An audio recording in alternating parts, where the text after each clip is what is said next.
Good morning student, welcome to my channel. आज का हमारा टॉपिक है energy saving tips for transformer.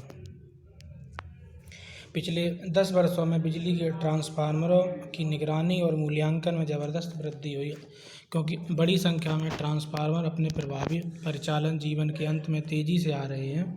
इसलिए दुनिया भर में ट्रांसफार्मर की मौजूदा इकाई का आकलन करने और ये विश्लेषण करने की बहुत आवश्यकता है। क्या ऐसे ट्रांसफार्मर उपयोग करने के लिए फिट है या उन्हें किसी प्रतिस्थापन की आवश्यकता है? चूँकि ट्रांसफार्मर काफ़ी संपत्ति लागत वहन करते हैं, इस वजह से मौजूदा इकाइयों का उपयोग करने के लिए बहुत अधिक वित्तीय दबाव होता है, जब तक कि समग्र प्रणालियों में कोई जोखिम नहीं होता है। इस प्रकार ट्रांसफार्मर परिसंपत्ति प्रबंधन मौजूदा ट्रांसफार्मर की भविष्य की योजना में एक महत्वपूर्ण भूमिका निभाता है। पावर ट्रांसफार्मर विश्वसनीयता को प्रभावित करने वाले कारक। पहला है ऑपरेटिंग एनवायरनमेंट। यह उन स्थितियों या वातावरण के सेट से संबंधित है जिनके भीतर ट्रांसफार्मर अपने सेवा जीवन के दौरान काम करेगा। ऐसी स्थितियों में मौसम की स्थिति, संचालन के तरीके, स्थान, विद्युत लोडिंग और अनुप्रयोग शामिल हैं। ANXI, INMA और अन्य जैसे राष्ट्रीय मानक जहां कहीं भी लागू हो सिफारिशें प्रदान करते हैं। सलाह के ऐसे टुकड़े उन संगठनों के लिए फ़ायदेमंद हैं जो डाटा को इकट्ठा करने के लिए जिम्मेदार हैं। ट्रांसफार्मर विनिर्देश।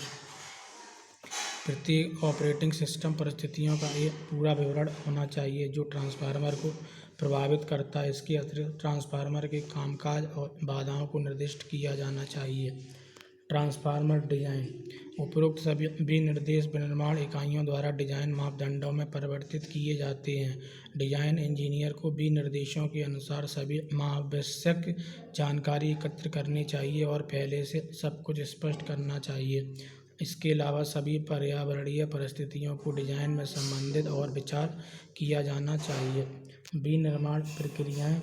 कागज डिजाइन की मदद से भौतिक उत्पाद बनाया जाता है। हालांकि विनिर्माण प्रक्रियाओं में भिन्नता की समानता है जो कागज की डिजाइन में वास्तव में प्रदर्शित होती है। गुणवत्ता की तकनीक का उद्देश्य उत्पाद को डिजाइन किए गए उत्पाद के जितना करीब हो सके बनाना है। नियमित ट्रांसफार्मर की गुणवत्ता और विश्वसनीयता की पुष्टि के लिए 2 प्रकार के परीक्षण किए जाते हैं, स्थापना और शिपमेंट।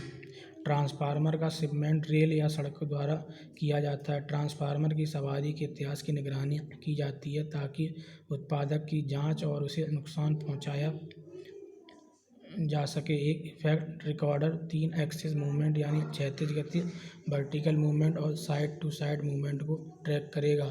ट्रांसफार्मर की स्वीकृति के बाद यह अपने स्थायी स्थान पर स्थापित किया जाएगा। सभी कदम निर्देश पुस्तिका में लिखे जाएंगे। इंसुलेशन परीक्षण, इंसुलेशन शक्ति कारक परीक्षण जैसे विभिन्न परीक्षण यह पता लगाने के लिए किए जाएंगे क्या परिवर्तन पारगमन के दौरान हुए हैं। ट्रांसफार्मर रखरखाव। इसको 2 श्रेणियों में विभाजित किया जाता है। मरम्मत का रखरखाव। इसके साथ उत्पाद को अपनी उपयोगी स्थितियों में जल्दी से बहाल किया जाएगा। अनुसूचित या निवारक रखरखाव। इस प्रकार का रखरखाव घटकों को संयंत्र प्रदान करने और ट्रांसफार्मर के कामकाज की स्थिति को निगरानी करने पर केंद्रित है।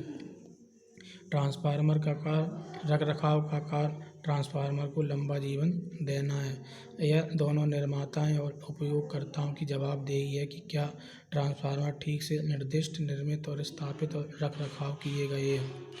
आज के प्रतिस्पर्धी बाजार में मुख्य ध्यान उच्च गुणवत्ता वाले उत्पाद देने पर है, इसलिए उपकरणों को अधिक रूप से प्रबंधित करने के लिए उपभोक्ताओं और बिजली उत्पादकों की मदद करने के लिए समर्पित समाधान आवश्यक है और उन्हें प्रबंधित करने के लिए ट्रांसफार्मर को सुरक्षित रखने के लिए बुनियादी ज्ञान होना चाहिए। ट्रांसफार्मर लगभग बिजली उद्योग की आवश्यकता है और उन्हें प्रभावी और कुशल बनाने के लिए आपको सबसे उपयुक्त ट्रांसफार्मर चुनना होगा।